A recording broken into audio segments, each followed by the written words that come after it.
Hi, hello, and welcome to The Far Side. I'm your host. My name is Austin. Welcome back to the show.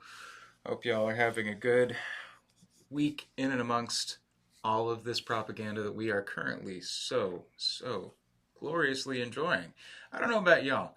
You really want a good primer on propaganda? Just look into the Free Press, brought to you by Bari Weiss.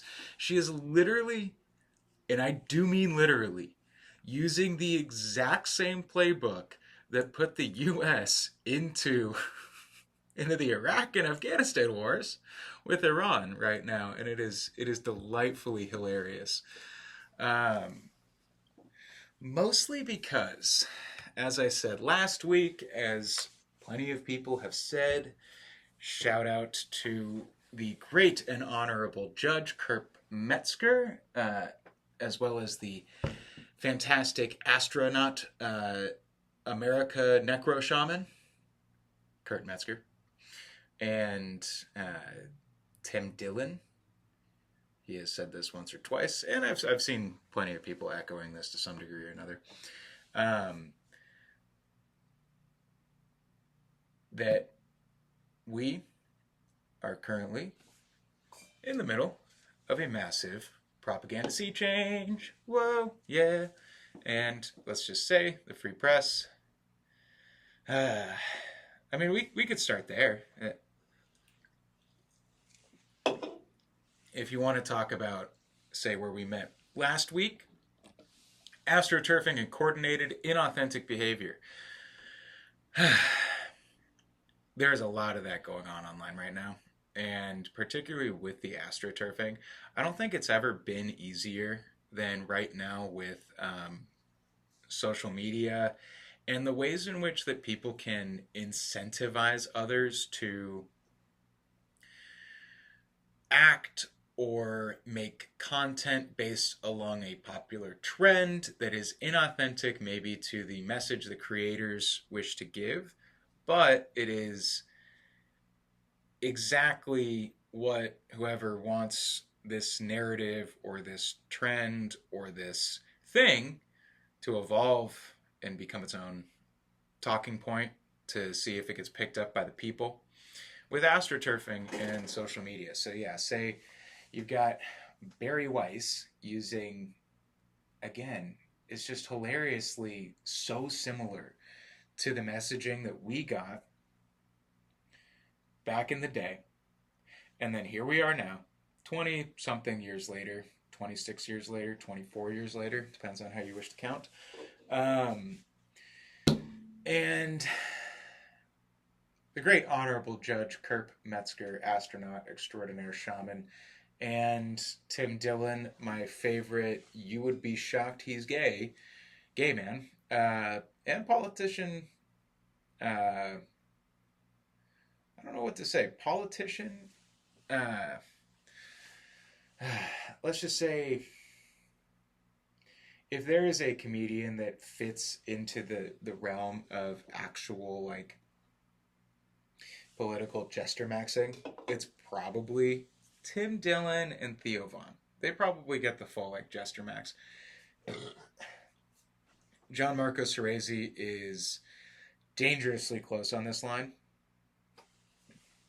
Dangerously close.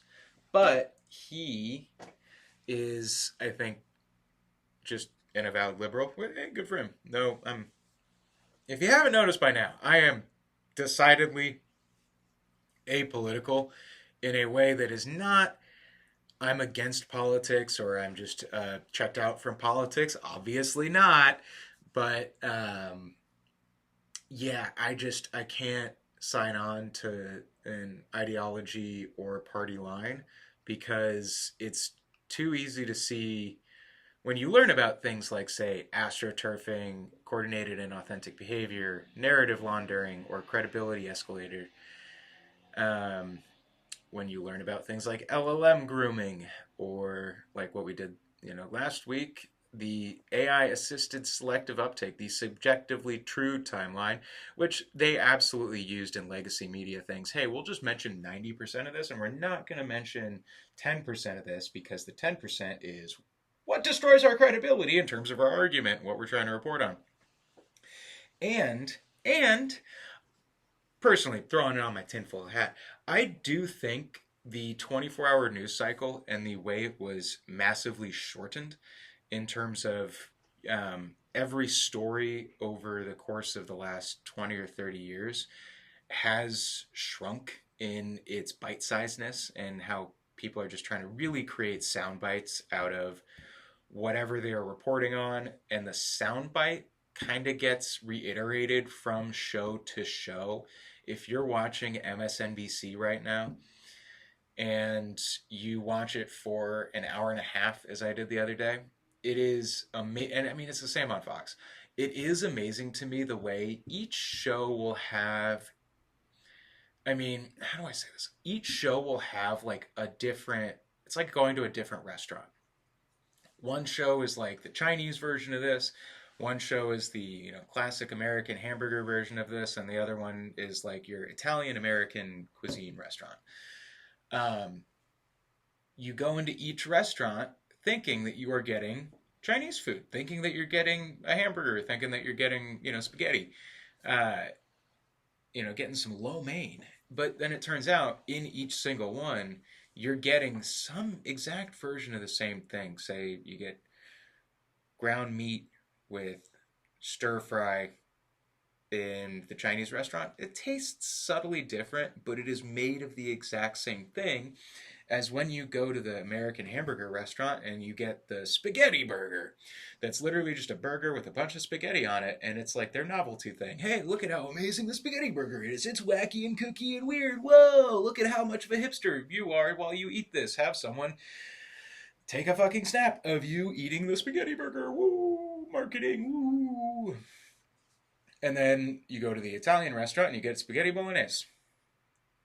More or less the exact same thing as the other two. Slightly different in the flavor. There's no soy sauce in that. And then, hey, on the lo mein, there's really no tomato.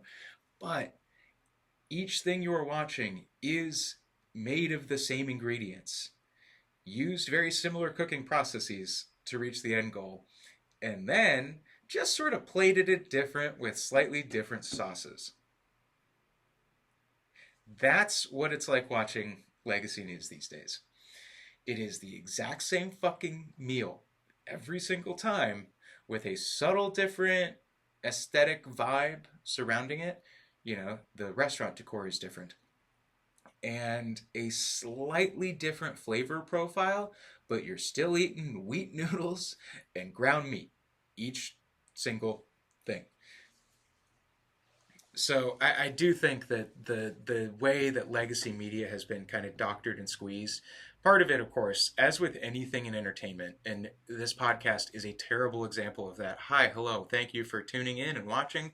If you have made it this far, you are part of the 3 to 6% of people who actually watch this show, or at least turn it on in the background. So thanks for keeping whatever this is alive. Peace be upon you. Hopefully, we all learned something from all this. Hopefully, maybe, we'll see. Fingers crossed. So here, also the pre-narrative seating. But when you have only 5 minutes to talk about all of world news, and so each big story you're talking about maybe gets 20 seconds to 40 seconds, you give people a false sense of understanding the problem that you're trying to report on. Because anyone watching it goes, well, I watched this report on MSNBC, and yeah, I don't really know what I'm talking about, but I saw a 40-second report. So that means it was editorialized, it was researched, it was put through some sort of production mechanism to verify what is false, what is real information. But then there I was, screaming at the television. My dad, my poor father, just like, what are you going on about? Because he doesn't believe me when I talk about this stuff. He just doesn't. Doesn't matter that I pay attention to the news like an absolute fucking bloodhound junkie of a bitch boy news fucking... I wish I didn't have to do this, but it's like a compulsion. I have to. I'm just screaming at MSNBC, that's wrong! That's not correct! Don't do that! What are you talking about? That's factually incorrect as of about 6 hours ago. You're reporting on something that we knew was false 2-3 days ago. And here you are on one of the biggest platforms in America talking about what... it's exhausting. It's exhausting. It is exhausting. But that's part of their plan. That's part of, as we go to it, it's the fire hose of falsehood or epistemic exhaustion. And by the way, this is part 3 of what we have been talking about. And today we are going to specifically look at, or in this video, firehood of falsehoods, personalized micro-targeting, precision persuasion, and then malinformation, or the weaponizing of true facts, or putting such an incredible spin on true facts that you inherently create a falsehood or a lie out of the truth. Now, then we will look into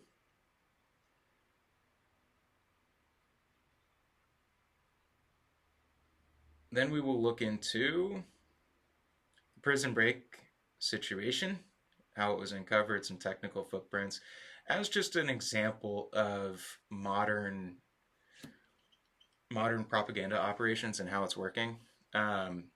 We will take a look at the free press, because right now this astroturfing thing is hilarious to me. I wish I had a producer and I wasn't such a cantankerous son of a bitch. But yeah, that's me. And frankly, if I wasn't just blowing money on trying to get dogs off the euthanasia line, Seeing a big titty goth girl. I'm not against big titty goth girls. I swear to you, that was a sketch that just showed up, not an OnlyFans ad. Believe me, please, please, I swear. Please, I swear. So here we go, free press.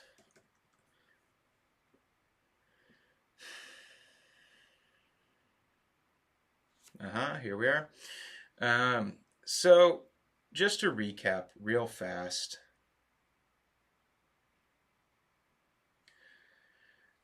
the manufactured appearance of grassroots consensus is one form of astroturfing. Astroturfing is a disinformation campaign that posts overwhelming amounts of content with the same or similar message from several inauthentic accounts, a practice known as astroturfing, creating the impression of widespread grassroots support and opposition to a message while concealing its true origin. It's a similar tactic to flooding, which involves spamming social media posts and comment sections with intentions of shaping a narrative or drowning out opposing voices.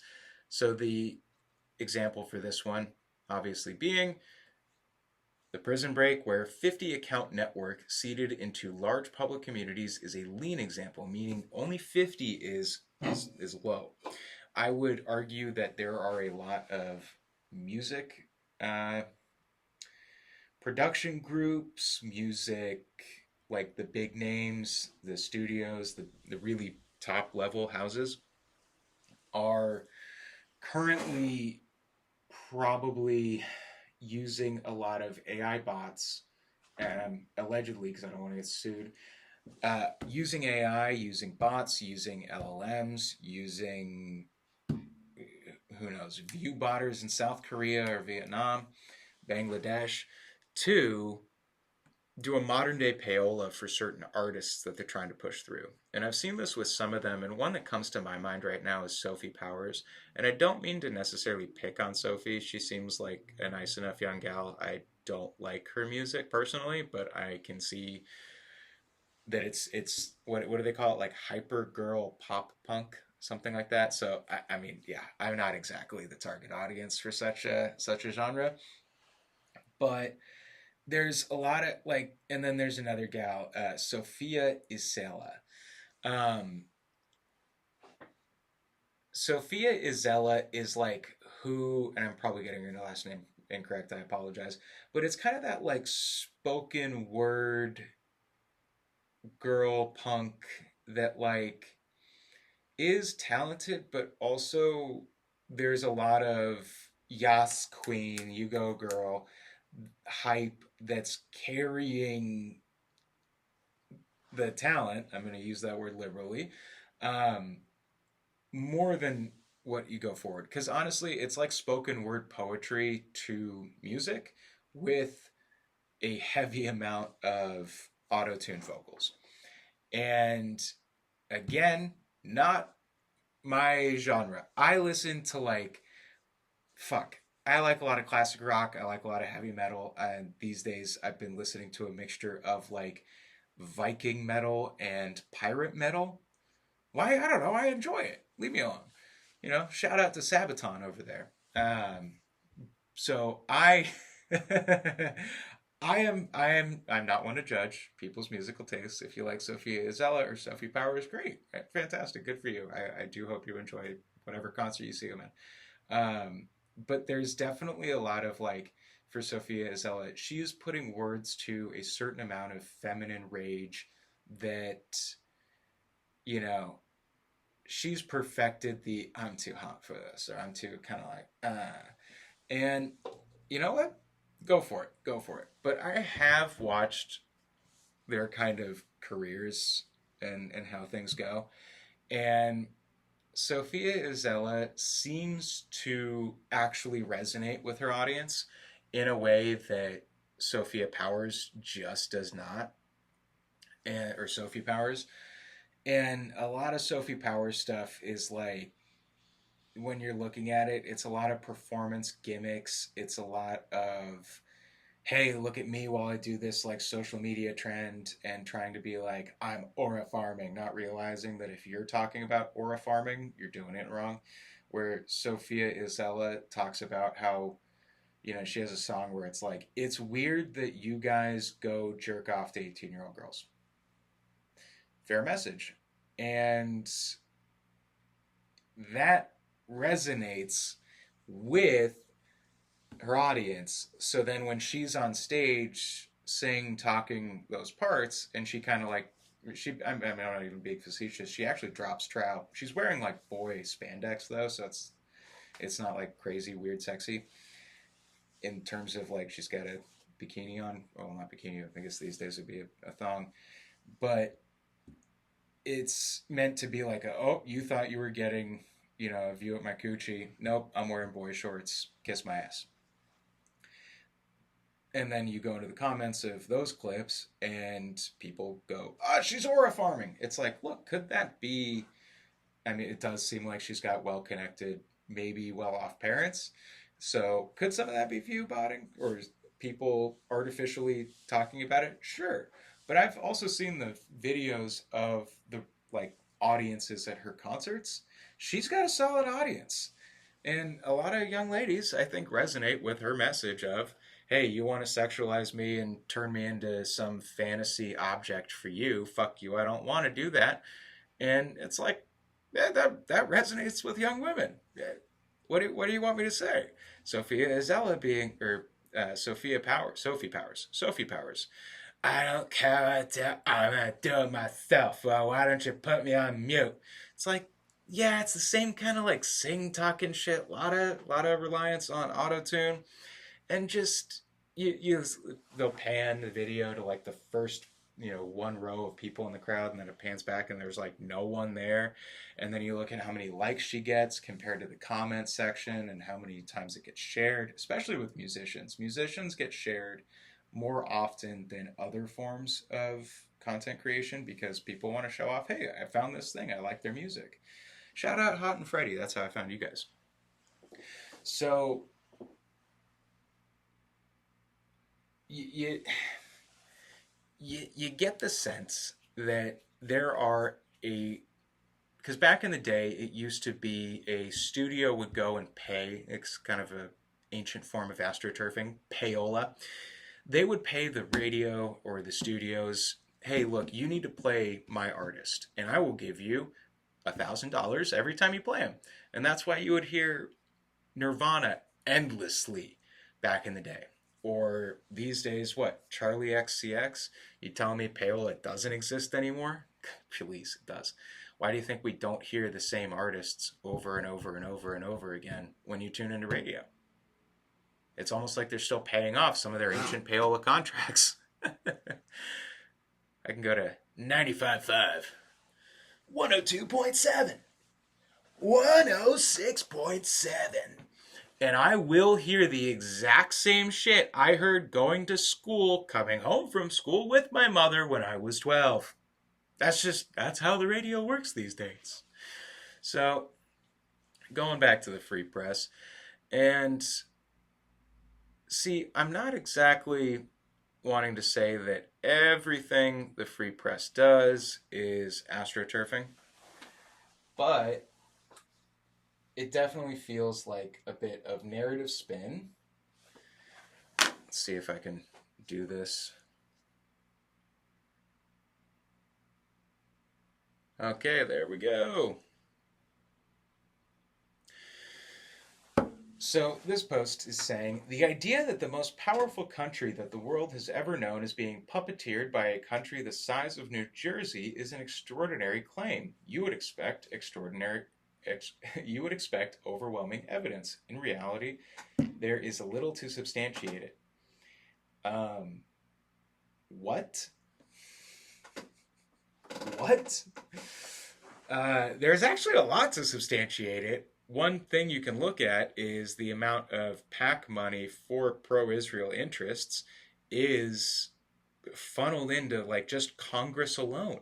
Not even talking the Senate, not talking the presidency, let alone like everything regarding the Epstein emails, the files, the redactions or lack thereof.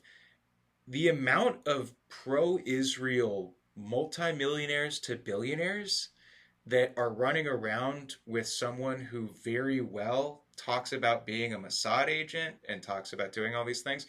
But here's the reality of it. Mossad worked for him. He was up here. He was like a supra agent, not a special agent. How do I know?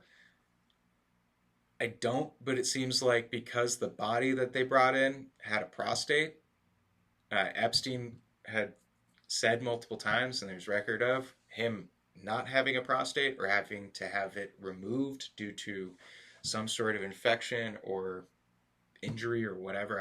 I don't know the details, but I do know that he talked about multiple times in the files not having a prostate. Then the body that they get, one, they don't mention anything weird about his dick and no mutilation or whatever going on there, no egg shape. Perfectly normal size. It's like, yeah, no, everyone talked about it being like vibrantly abnormal. And no prostate. So all of a sudden he just magically grew back a prostate for his dead body. By the way, the shape of his ear, the dead body's ear, does not match up with Jeffrey Epstein while he was alive, his ear. Could that be blood pooling and some kind of swelling stuck in the ear from strangulation? I mean, hanging. Yeah, it's possible, but like that's not how it works. Generally, the blood like doesn't pool. Like not enough blood would pool, and it wouldn't change the structure of the ear design. That's just not how it would work without like tearing off the ear in parts. So in terms of the astroturfing, one other way is to have like the free press, something that is so named because it carries a lot of connotations or feelings of, hey, this is the fourth estate. This is journalism unfettered by political action or unfettered from interests of corporations or wealthy individuals. There has been a lot of discussion today about my podcast episode with Karen Greenwald, much of it revisiting the same arguments I debated with Dave Smith in October. Both claim an all-powerful Israel lobby effectively controls American foreign policy. To his point, I do not think an all-powerful Israel lobby effectively controls all of American foreign policy, but it heavily dictates, 60% of it, 75%. I don't know what the actual number would be. But the fact we are now in a war with Iran because Israel said they were going to bomb them and that they were going to do it with or without our help, but that it was going to be a lot worse if we didn't help. What? They don't control some outsized portion? We're literally in another fucking war. With the president that everyone was like, I want to vote for him because he said no more foreign wars. You fucking idiots. Do you think the stripper loves you too? Do you think the bartender that calls you babe or honey or love also wants to fucking run away with you to Bora Bora? Like, yo, come the fuck on.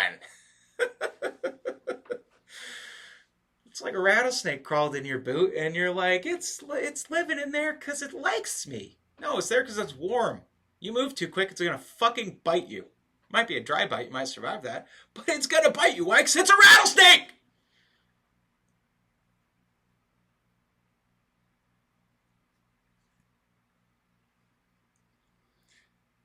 I mean, I feel like what two things.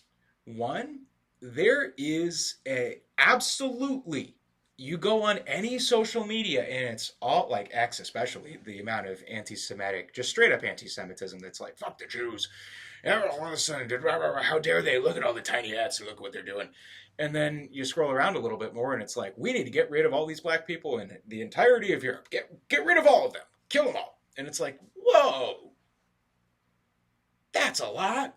But you engage with any of these pages, you look at what's going on, and half of them are not located in the country they are talking about.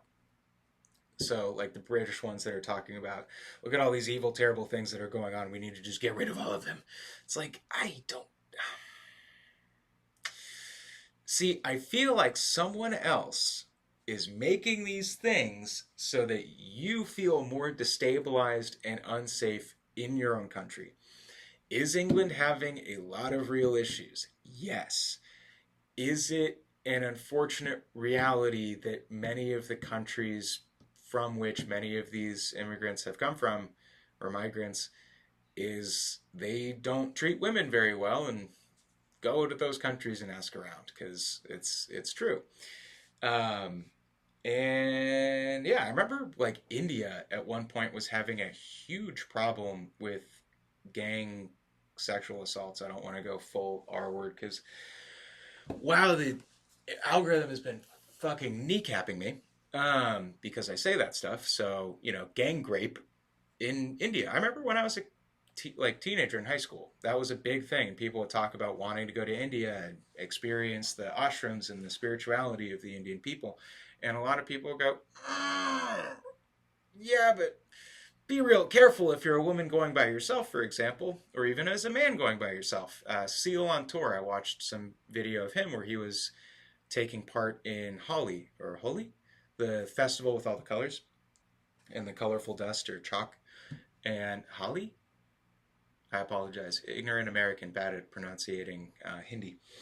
And some of the ladies were telling him like, "Oh no, you don't want to go like in there. You just stay with us. It's okay. Like, this is where it is." And he's like, "Why? And they were like, "Oh, they'll like be groping you, like rape, great." They're like, and he's like, "Oh, okay. I guess I'm gonna stay with the aunties." That video came out in 2023, 2024, or maybe it was even 2025. Like that's the reality of some of these countries. And yeah, when you just bring a bunch of people over that don't have the same morals and values as you, say like, not viewing rape as a man's right, but as a crime against women, you're gonna have an adjustment assimilation period that's a little hairy, a little rough, little dangerous for some of the people in there. But that said, I could see a lot of, say, if you're a propagandist in China, one of the best things you can do for your own aims or your mission in terms of making China this world superpower is to create as much corruption and dissension and argumentative material online through social media. One of the ways you could do that is by, say, going on X or YouTube or Instagram and just spamming a bunch of accounts that are all super pro-Zionist or that are all super anti-Semitic or that are just super racist. Why? Because it creates a lot of engagement bait. It's a knee-jerk reaction a lot of people have to seeing something super abhorrent one way or another, and or something that is like kind of like a release valve off-gassing for them. A lot of people that see these racist reels that then all of a sudden they get in the comments and they're like, yeah, these damn whatever the slur you want to pick for whatever group of people you want to pick, and they just view that as like an off-gassing thing.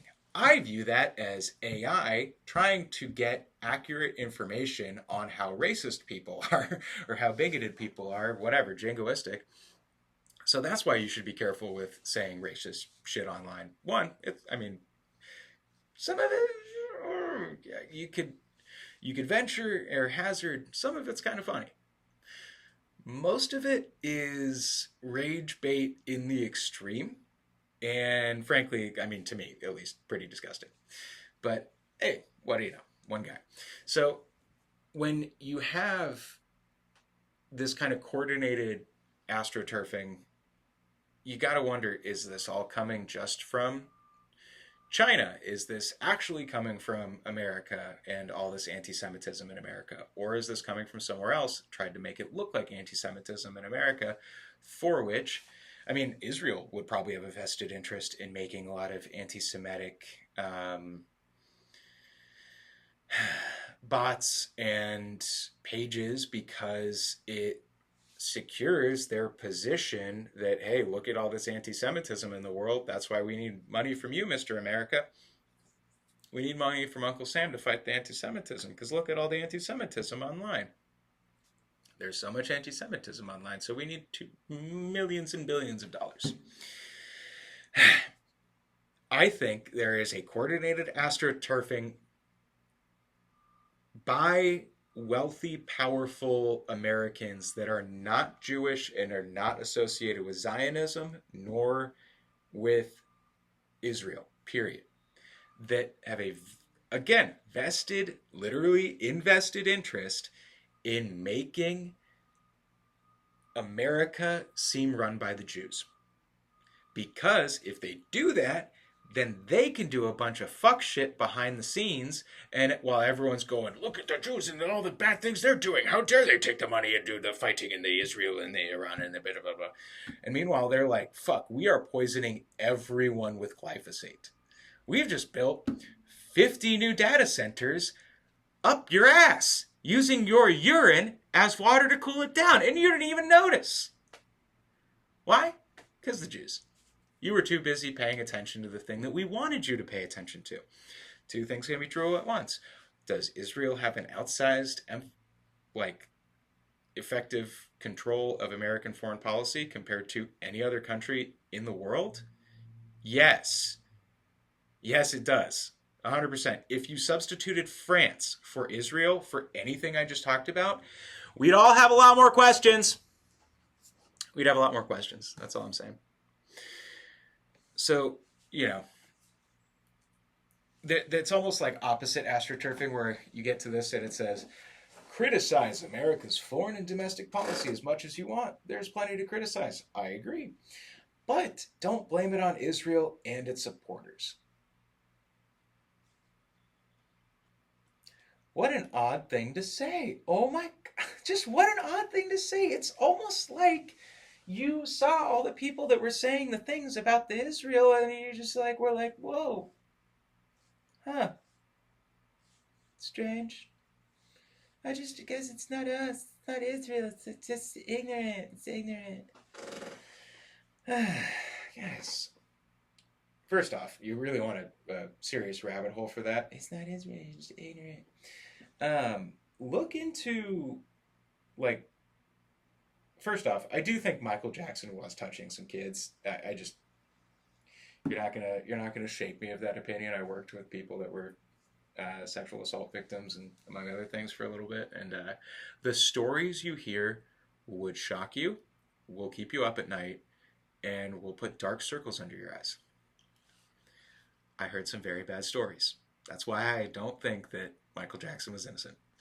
That said, do I think that he was framed for being a much worse individual than he actually probably was? Yes, that I also do agree with. Yeah, life is complicated, and oftentimes the truth lies somewhere between the propaganda and the thing no one's talking about.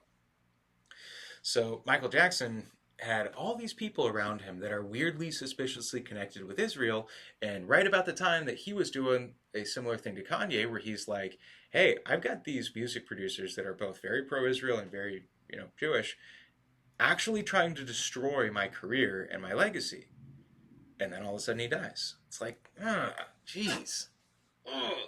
Maybe he wants to talk about stuff in the, music world. Because where we're at right now is definitely people. How do I get it to stop mirroring for a sec? Because what we have right now is a lot of people who really. We'll use this vagina painting behind me. Nothing vaginal about that, right? It's not going to get me demonetized.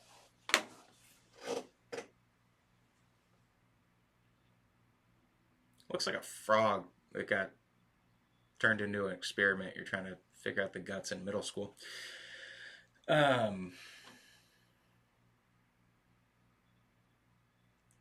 Social media proof the fire hood of falsehood. Epistemic exhaustion.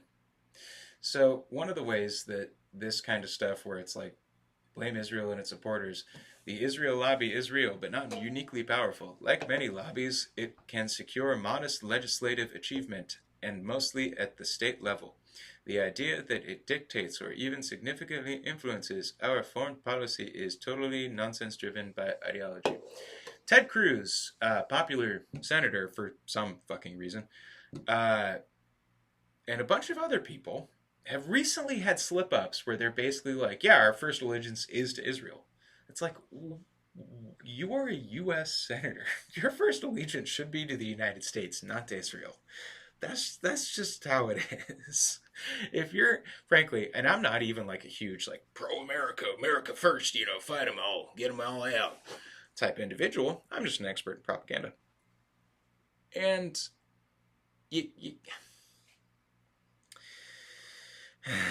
guys, you can't be running around saying that your first allegiance is to Israel and then not expecting a bunch of Americans to find it suspicious and maybe go, hey, maybe Israel has a little too much power in our country.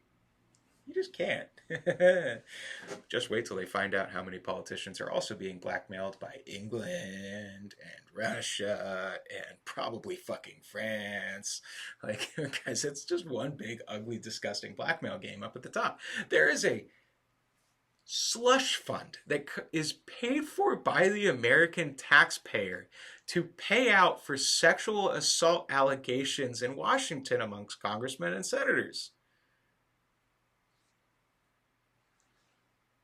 Why do you think that is? It's almost like we've got a bunch of corrupt fucking pieces of shit in our country up at the top running things. And they might have a decided blind spot for sex and conquest, sexual conquest.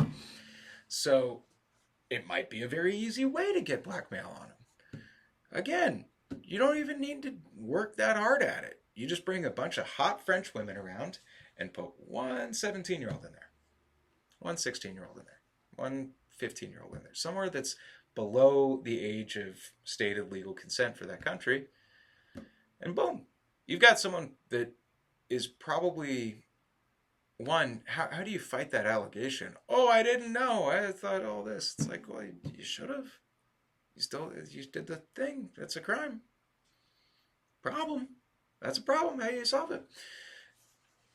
To others, where it seems like they're some version of sexual predator and they have climbed to the top of the political ladder so that they can continue to be a sexual predator and avoid prosecution for their crimes, avoid being held accountable.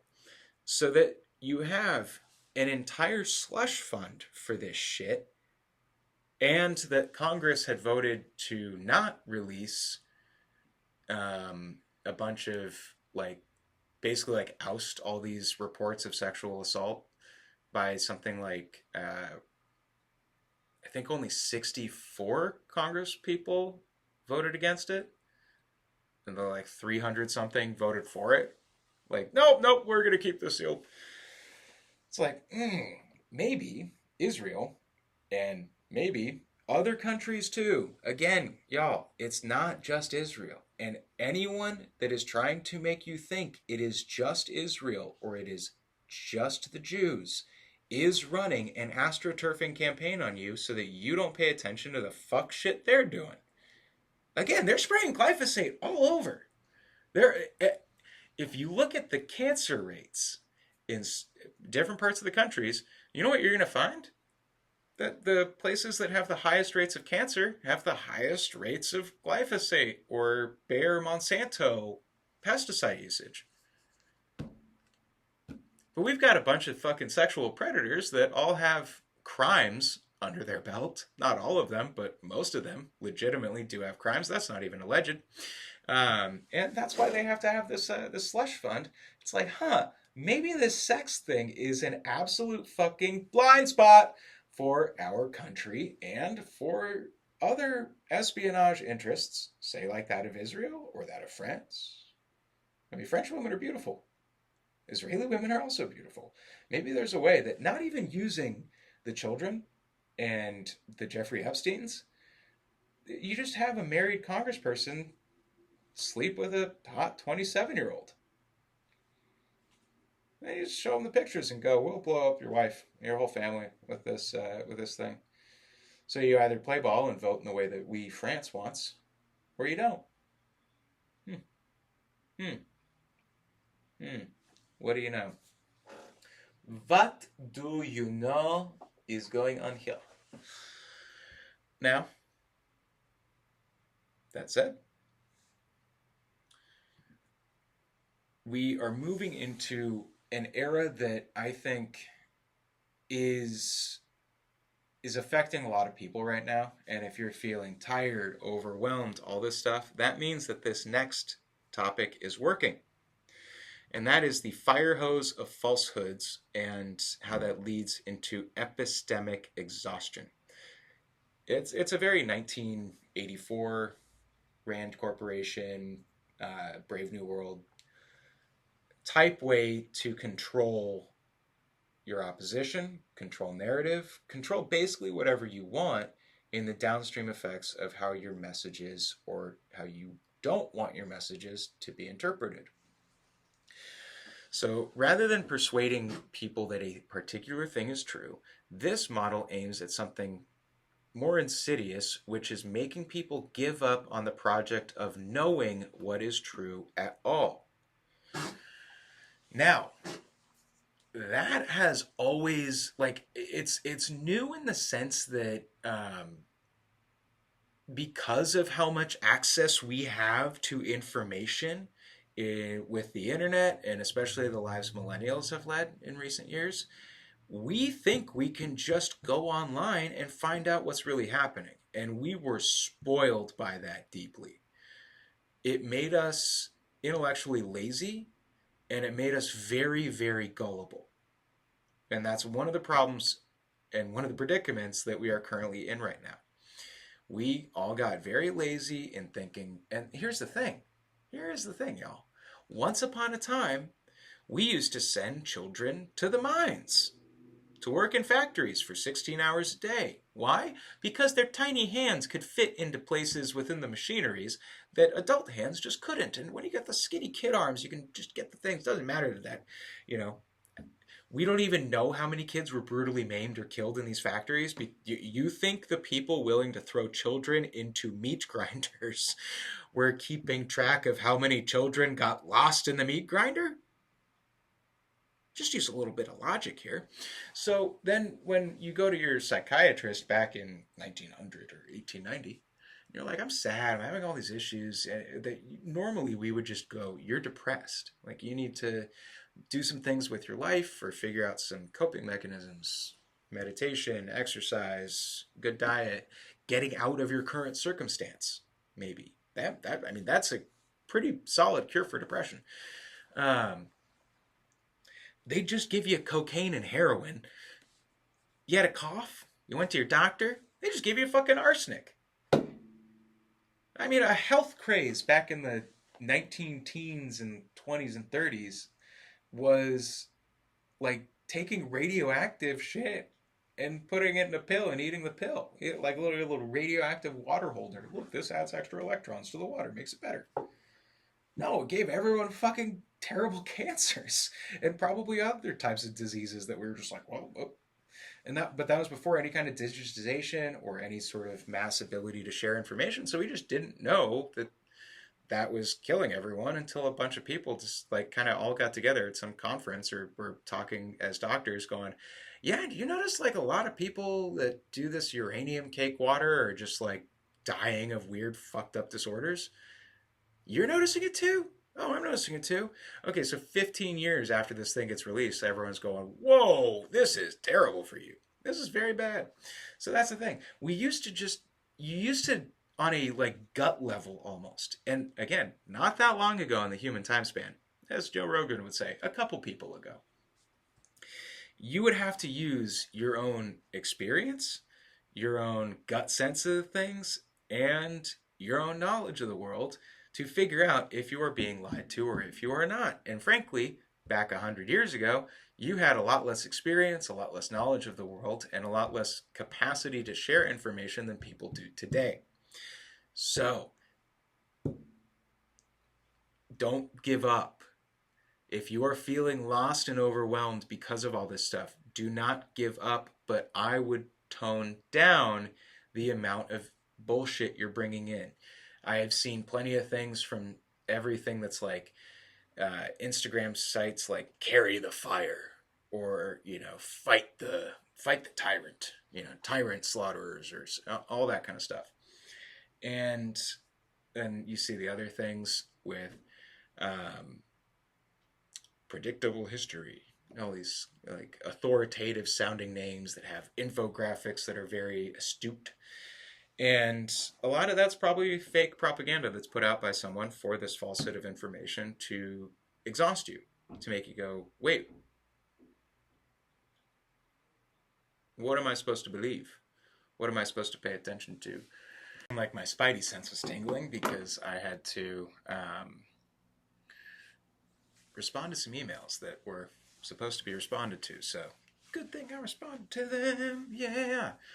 All right, back to the show for the last little bit. But that's it. I had a good example of the epistemic exhaustion and another way how it works. So recently for me, I go on Instagram, and Instagram used to be where I would get a lot of very interesting conspiracy theory talking points or conspiracy realism talking points. Say like the amount of people who've been deeply perusing the Epstein files or the emails that have been released, many of his connections and many of the people that were connected to him and their business interests, and how many of their business interests are running concurrent or co-current with American interests around the world or with Israel particularly or anything like that or. As well as I was starting to get more connected with groups of people that are, you could say upset. Because it's one thing, again, it is one thing when crazies like me are running around screaming, the reptilians are eating the babies. It's easy to dismiss us. Do we mean that actual reptiles are eating actual children? No, we meant humans are eating children, but I digress. That said, and I've seen a few conspiracy heads say some version of this. I would also agree. You would read so many things where you would get to a point where you're just like, where's the end of all this? Where does this go? And you just kind of go, they've got to be eating them, right? Like they've got to be doing some like crazy fucking ancient, despicable Canaanite or Minoan. Minoans used to eat the babies. Or Phoenicians also potentially used to eat the babies. Babylonian, Sumerian, ancient Greco-Roman, Etruscan, Eritrean. There are a lot of ancient, I guess not maybe Eritrea, but there's a lot of, look, there's a lot of people that are very fucking upset now that we have what looks to be a bunch of evidence that has been spat in our faces that they're sort of dangling above us, like, you can't touch this, you can't get any of this, like, we're fine. And it's like that's bothering a lot of people. So I have noticed that the way I have been targeted through my social media with epistemic exhaustion is, and that will lead us into another one called micro targeting, is I go on my social media and it is entirely dogs on youth lists or on strays. And I am the sort of dog lover that I cannot, like, I gotta interact with those posts. I gotta like them. I can't just skip it because I saw the first 5 seconds. And I know that that's going to make that post perform worse as part of the skip rate. And I want to help those dogs. I want to help a lot of things in this world get better.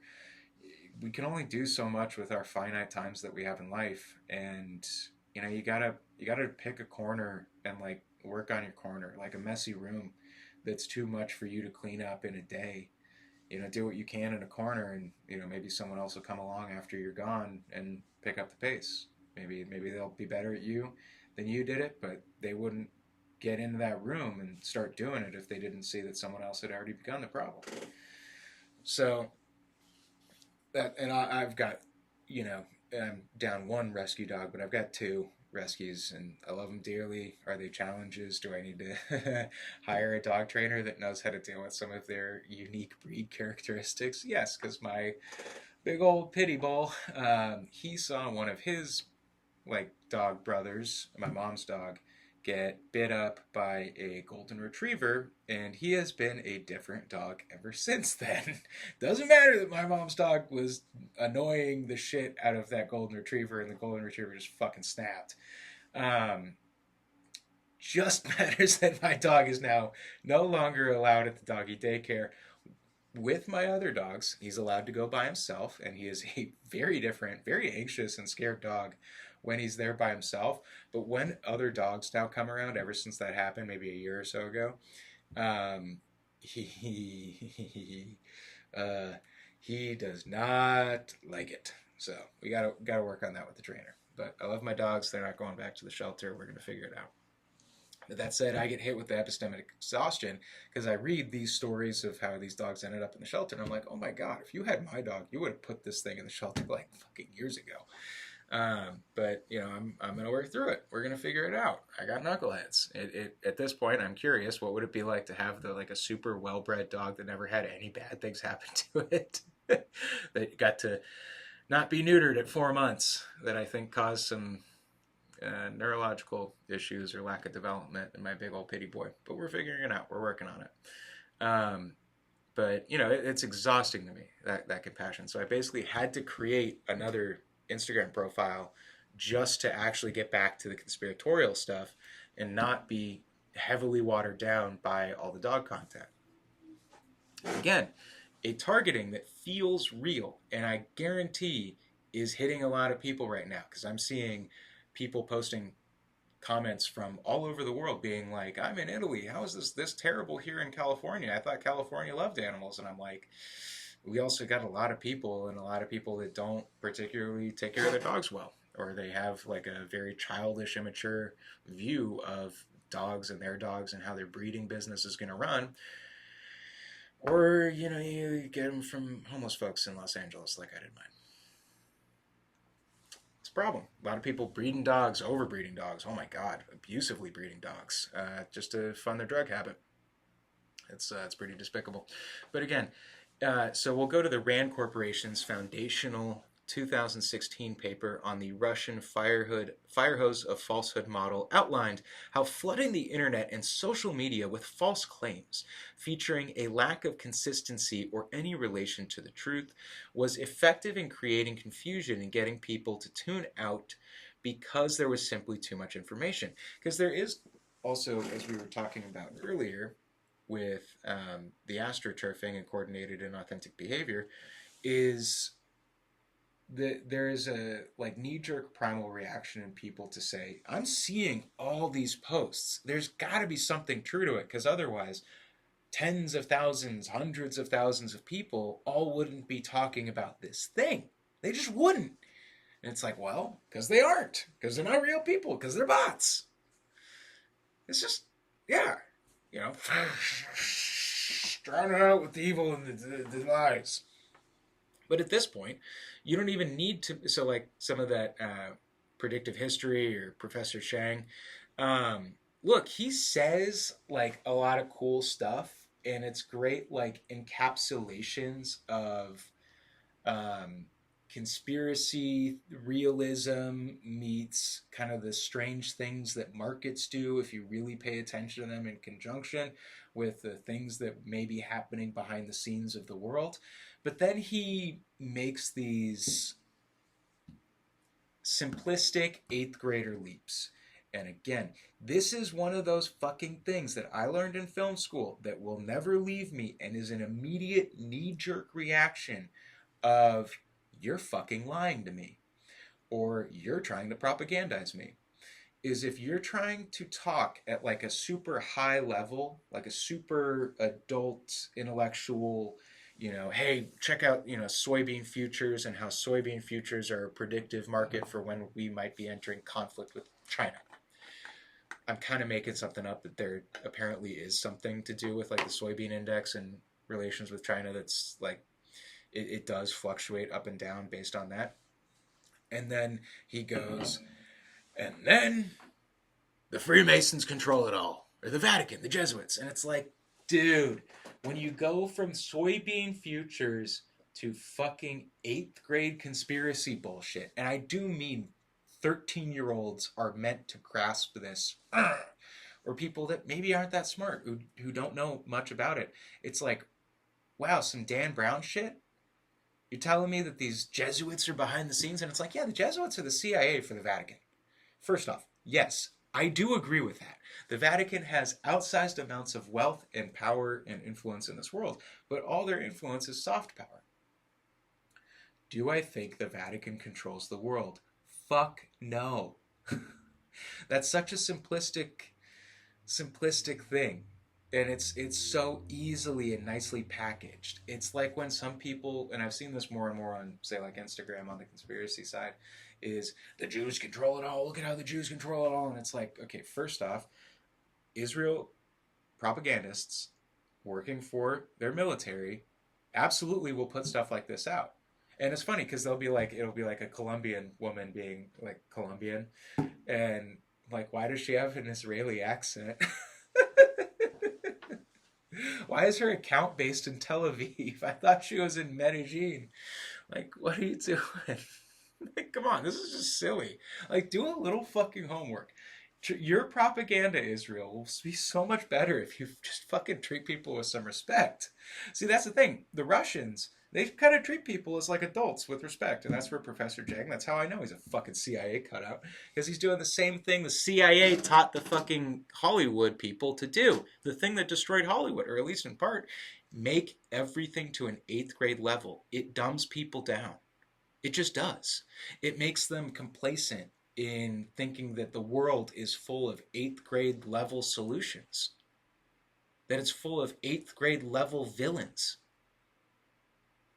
Are you fucking kidding me? I see you, Professor Chang. I am not impressed. But also, and you could say this is a form of the fire hood of falsehood, when you have people like Professor Chang or like an Ian Carroll, Tucker Carlson, that become these like singular figures that rises too meteoric, too fast to really be fully organic in the age of the internet where everything is being controlled in terms of the levers and the knobs behind the scenes on who gets what and who gets where. As either stool pigeons that have been picked up because it's like, hey, you're not going to question all these things. You want to do the thing you want to do. I'm going to let you do 90% of it, but 10% you have to either do what I say or explicitly not talk about the thing I don't want you to talk about. And Professor Chang gets in and he's like, oh, it's the Freemasons that are doing all this stuff in America. And it's like,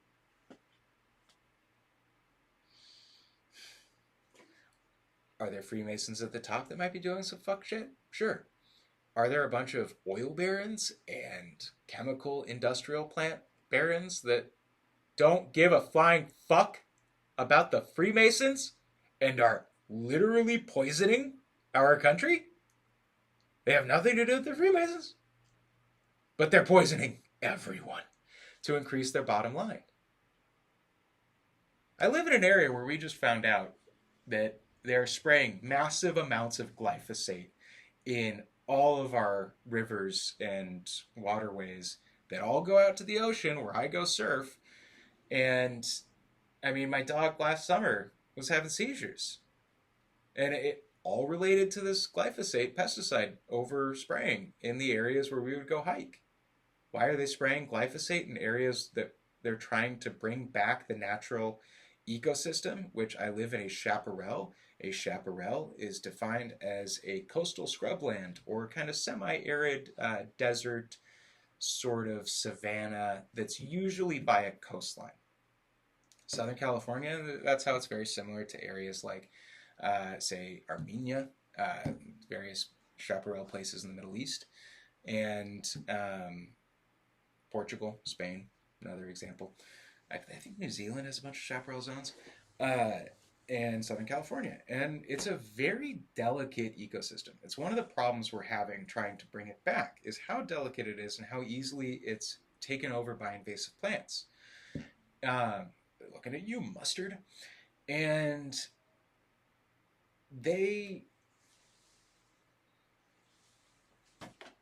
I don't think the fucking people at Bayer Monsanto are all Freemasons. One, we would know about that, and we would be hearing about that.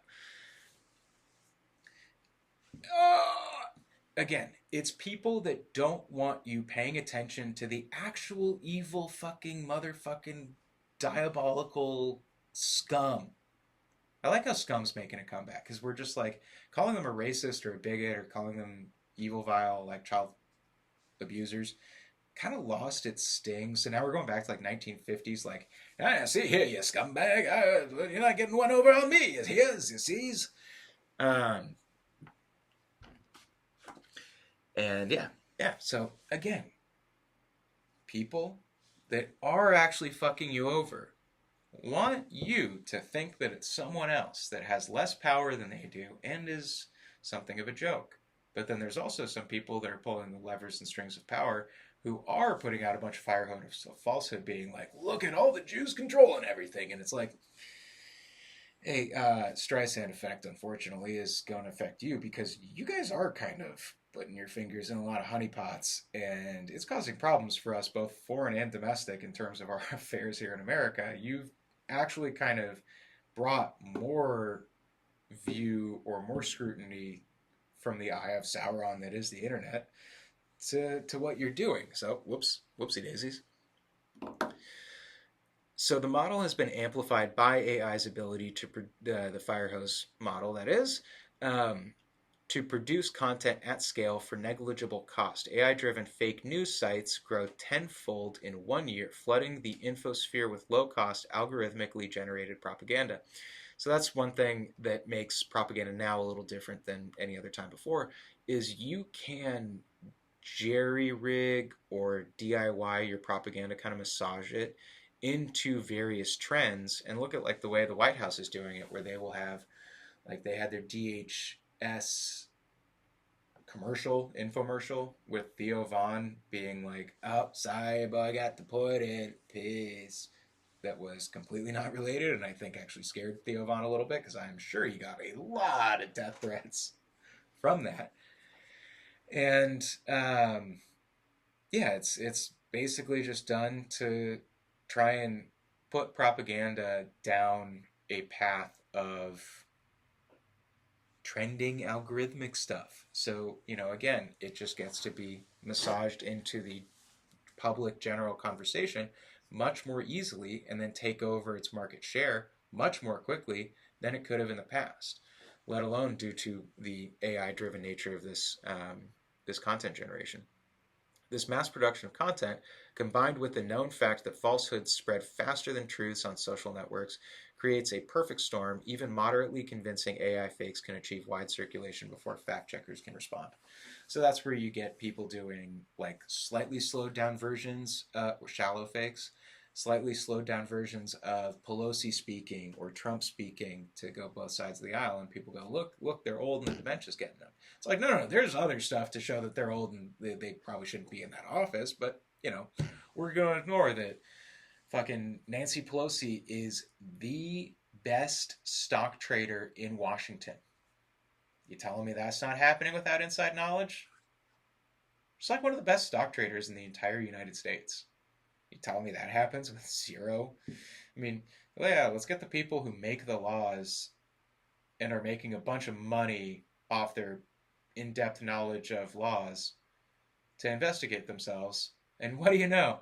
They always find out they did no wrong. Oh, God, people are so fucking dumb. Again, do you think the stripper loves you? Do you think the waitress, the waiter that's flirting with you for their tip actually likes you? No, they're fucking one of the busboys in the back. What the hell are you talking about? They're sleeping with a chef. Get out of here with this shit. So then we get into this next thing, and this will probably be our last one before I hop off, and we'll maybe do a live later tomorrow, because my testes hurt. Yeah, I know you needed to know that, but it turns out I did a bunch of tests, got an ultrasound on my balls, and yeah, there's nothing they could find for why it's been aching steadily with increased pain the last week. So yeah, here we go. Whoa! I know you all needed the update on my nuts super bad, so thank you for hanging in there. Your favorite propaganda watcher, your favorite expert propagandist. Yeah, I've had a lot of health issues throughout my tenure of life, and some things are less fun than others. And I will say, constant aching ball pain is one of the more unpleasant ones I've encountered in my time of owies. Whew, I'll tell you what, it will take your mind off things. Your fucking 6th or 7th day of persistent aching testicles. Oh, Jesus Christ. So I apologize for being slow and a little scattered. I am dealing with human things that make me the meat computer a little. just kind of like, yeah, I can't imagine why they want to replace the humans with the AIs. Last I checked, AI is not getting ball pain that's going to make its brain not work so good. So, personalized micro-targeting or precision persuasion, unlike mass broadcast propaganda or fire hose of falsehoods that are getting spread throughout Instagram, internet, social media, which must speak to the lowest common denominator. So that's an important thing to know, that when you are doing this kind of AI mass scale propaganda or bot level mass propaganda, you're talking to that 8th grade level. Like I said a few minutes ago, 8th grade level is important because that's how you talk to the most amount of people. The most amount of people maybe have an 8th grader's intellect or an 8th grader's ability to, figure out the world. And yeah, or you continually make it an 8th grade bullshit thing, and then people go, oh, well, duh, it's 8th grader. It's an 8th grader thing. And so you kind of brainwash them to think like fucking 8th graders. Looking at you, Netflix and Hollywood and all the myth-making legend apparatus speaking to the subconscious of the citizens and the masses abroad and here, like, you're doing everyone a disservice by continuing this whole 8th grader knowledge thing that was absolutely handed down to us by those fucks over at the CIA. Duh. Can't imagine why they didn't want to fucking recruit me when I was in college at film school. Or maybe they did. Honestly, there are times when looking back, I had some very odd encounters and conversations with some friends that I kind of just lost touch with after college. And one or two of them is literally living next to military bases and no one talks to them anymore. No one hears from them. It's like, strange. How strange.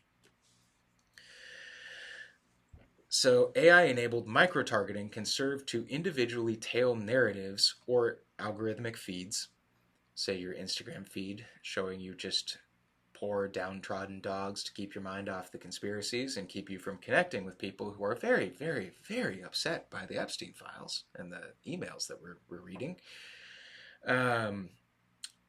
The individually tailored narratives that exploit each target's specific psychological profile, political priors, and emotional triggers. This personalized disinformation is simply more effective at persuading or manipulating than one-size-fits-all propaganda. Targeted ads yield dramatically higher click-through rates, with retargeting suggesting that micro-targeted political content operates similarly. One kind of mass way to look at this is, so a lot of very wealthy people realize that the best ways to propagandize our aging presidents that no longer read things like the Presidential Daily Briefing, I would kill a man to get access to the Presidential Daily Briefing on a day-to-day basis. I don't think I'd kill one for a one-off, but to actually get that PDB on a consistent basis, hoo-wee, the things I would do. More is just so because I'm an information junkie, knowledge addict, and I gotta scratch the itch. But I don't think I'd actually go for it. But who knows? So to that point is, how do you propagandize or how do you lobby the president when you have no access to them? You can find out what their favorite news show is. Maybe you're like Trump and it's OAN, or it's Fox News and as per his term one. Nowadays, I think you'd have to go to like Truth Social or something. You'd have to specifically target one of his sons, specifically Barron, to then tell Trump, hey, maybe it's a great idea that we do Trump coin. And then Trump does Trump coin and Melania coin, and then they rug pull the shit out of it and make a bunch of money. You telling me that's not somehow some sort of targeted thing from even Barron Trump to his dad? Well, so you put all the talking points you want the president to hear on Fox News, or with Biden, you put all on MSNBC. And that way, if you can control what they're getting through there, or Larry Ellison owning TikTok, you telling me he's not going to be highly propagandizing individuals or highly trying to manipulate individuals through their specific TikTok feed? You can control the general TikTok feed, and you control specific individuals' TikTok feed. You telling me that's not going to be used to propagandize and radicalize people? I've always wondered with some of these school shooters, not necessarily the school shooters, but like some of these shooters that have been going after Trump or other political figures, what are their social media feeds like? Like, it's always weird to me that we never see what their fucking Instagram or their fucking Reddit or whatever looked like. And I gotta imagine that's on purpose. And we talked about this once upon a time, but we don't talk about it anymore, and that's subliminal messaging. Because that was a big like MK Ultra precursor when I was growing up in the 2000s, that like something would be like subliminally messaged to you through the movies or through music, and we never talk about that anymore. Kind of like identity theory, where we stopped, like everyone was like, don't label it, or labeling theory, don't label it. When you put the label on it, you create this weird thing where people especially conform to the labels that you attribute to them. To living in a world of identity politics where you are supposed to identify yourself through some set coloring book of personalities that has been set before you.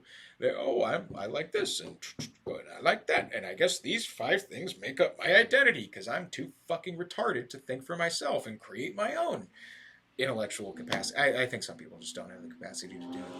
They need the guidelines. They need the guidelines. Me, I'd be a crazy fucker any world you put me in.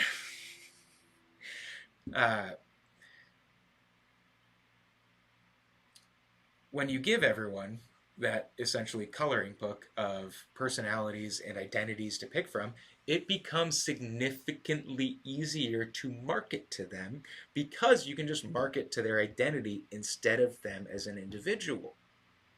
Right about the same time we stopped hearing all the don't label things to, everything's an identity, that's when we stopped being called customers and started being called consumers. I like being a customer. A customer sounds like I'm respected. Consumer sounds like I'm a fucking pig being force-fed slop nonstop through some sort of funnel that's just, and I'm just like strapped in like some fucking god awful horror movie, just like stop. They call it our feed. They call it our feed, our social media feed, because they're feeding it to us. They're feeding us the slop. They use it in the language. Fuck. Trying to keep it basic so I don't lose people. I'm just losing people because I know too much and it fucking makes me so angry. What do we do about it? Let's try and educate the peoples. Maybe by educating people, I will be getting less gray hairs. Less of my hair will be falling out due to stress and probably a serious amount of personalized micro-targeting. You think that I don't have people trying to put some very, very, very bad ideas in my head through my social media feed right now? Oh my God. It's to such a level that I think if I was not so well versed in this kind of shit, I would probably be getting visited by DHS or by the FBI. That's what my like conspiracy feed looks like. It's not like good. It's like entrapment. Like it's like literally entrapment. Like they're trying to entrap me or get me doing something incredibly stupid so that they can just lock me up and throw me away. That's what my Instagram feed feels like. The feed. Feed. Get your slop. Get your slop.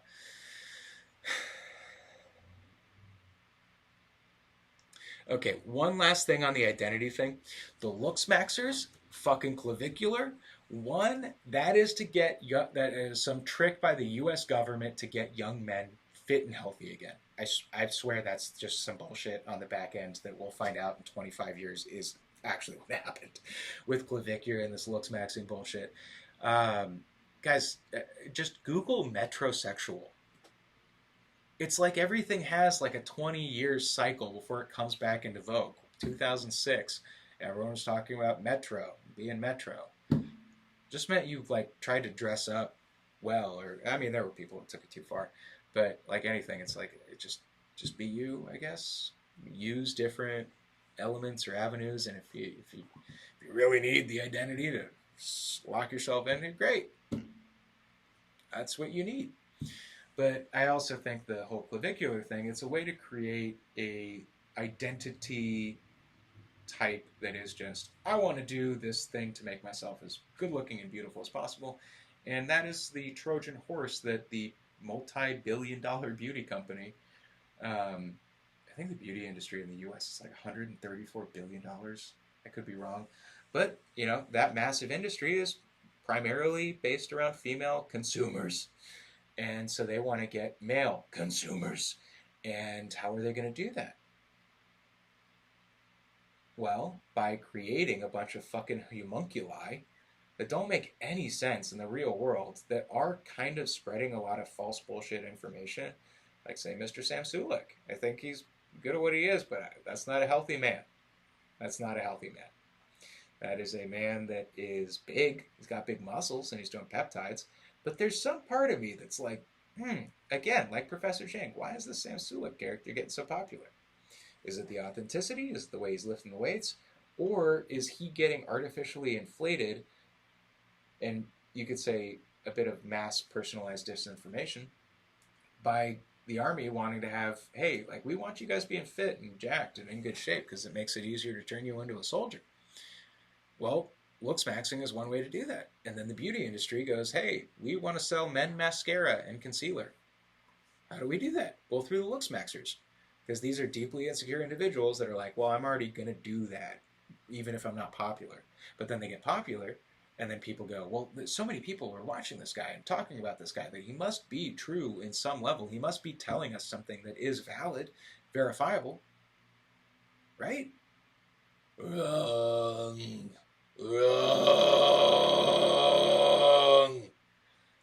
Again, we were spoiled by our ability to find out the truth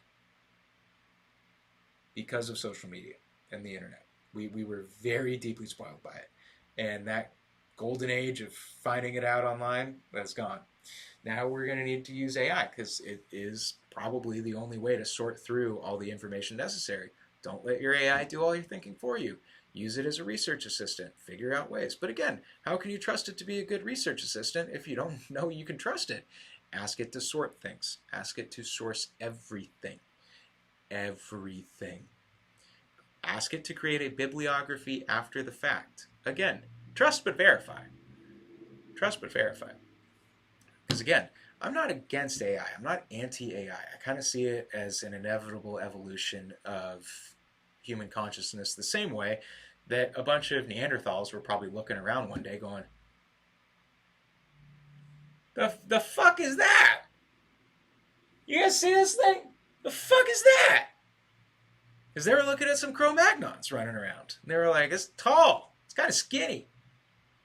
It's got a deep voice. What the fuck? For those who don't know, Neanderthals might have had very high sing-songy type voices and might have talked in a light, high sing-song thing based on the things we've done regarding Neanderthal larynx and recreations of how they might have sounded based on scientific evidence and archaeological data. Like, share, comment, subscribe. I will leave you all alone. Welcome to the far side. I hope you learned something. I hope you, have a day. Have a good day. Have a bad day. Just keep moving. Don't give up.